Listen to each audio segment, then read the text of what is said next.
തക്കാളി നമ്മൾ മിക്സിയിൽ അരച്ചെടുത്തിട്ടുണ്ട്. ഇനി നമ്മൾ പാനിലേക്ക് ഒരു തരി വെളിച്ചെണ്ണ ഒഴിക്കുക.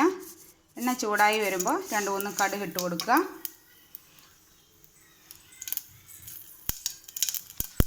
കടുകിട്ട് പൊട്ടിക്കഴിയുമ്പോൾ നമ്മൾ 2-3 കരിവേപ്പില ഇടുക.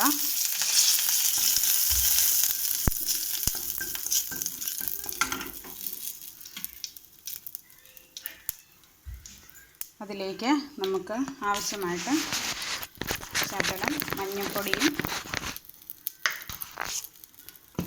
ഇച്ചിരി കാശ്മീരി പൊടിയും ഇട്ട് കൊടുക്കാം. അത് ഓരോരുത്തരുടെ എരിവിനനുസരിച്ച് ഇട്ട് കൊടുക്കാവുന്നതാണ്.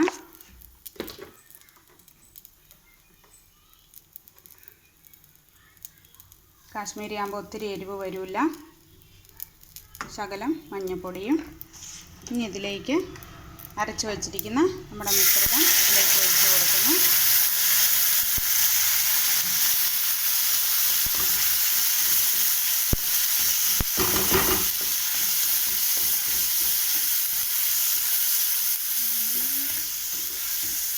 ഇതിലേക്ക് നമ്മൾ ഒരു ശകലം വിനെഗർ നമ്മൾ ഒഴിച്ച് കൊടുക്കുന്നു.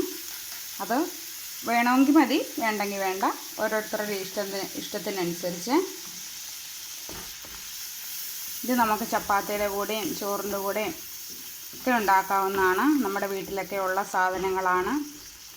പ്രത്യേകിച്ച് നമ്മൾ അതിനായിട്ട് കടയിൽ പോയി എല്ലാവരും ഇപ്പം പച്ചക്കറികളൊക്കെ വീട്ടിലൊക്കെ കൃഷി ചെയ്യുന്ന കാലമാണ്. പച്ചമുളക്, തക്കാളി, പിന്നെ സബോള മാത്രമേ നമ്മൾ എണ്ണയും മേടിക്കേണ്ടതേ ഉള്ളൂ. അപ്പോൾ ഇത് കറി റെഡിയായി. തക്കാളി ചമ്മന്തി, തക്കാളി ചട്നി നമുക്ക് ചപ്പാത്തിയുടെ കൂടെയും ദോശയുടെ കൂടെയൊക്കെ കഴിക്കാൻ നല്ലതാണ്. എല്ലാവരും ഒന്ന് ട്രൈ ചെയ്ത് നോക്കുക.